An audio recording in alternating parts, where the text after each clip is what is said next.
धोखा दिया है, यार जयमाला पे धोखा दिया है। तो मेरा भी लवर जी ने मौका दिया है, तो मेरा भी लवर जी ने मौका दिया है।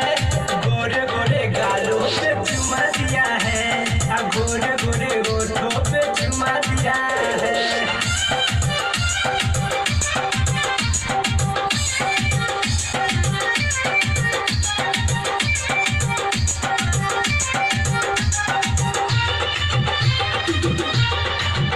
मेरे सखी के शादी में आए थे बाराती में, मेरी जानू से नजर मिला आधी आधी रातों में।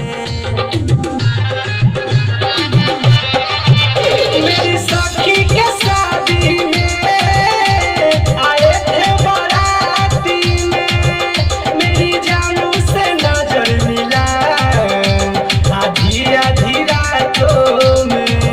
नजर मिलाया है, दिल चुराया है, ना जाने कैसे कैसा जादू किया है। यार जयमाला पे धोखा दिया है, यार जयमाला पे धोखा दिया है। तो मेरा भी लवर जी ने मौका दिया है, तो मेरा भी लवर जी ने मौका दिया है। गोरे गोरे गालों पे चुमा दिया है, लाले लाले होठों पे चुमा दिया है।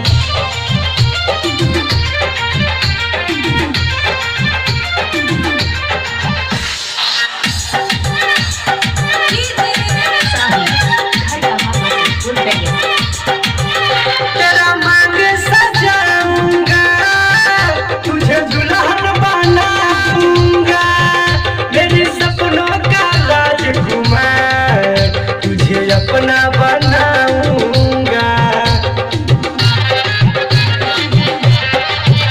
तेरा मांग सजाऊंगा, तुझे दुल्हन बनाऊंगा, मेरे सपनों की राजकुमार तुझे अपना बनाऊंगा।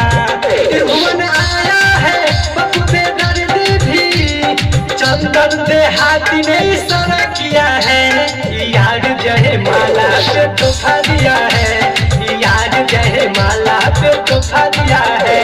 तो मेरा भी लवर जी ने मौका दिया है, तो मेरा भी लवर जी ने मौका दिया है। गोरे गोरे गालों पे चुमा दिया है, लाले लाले होठों पे चुमा दिया है।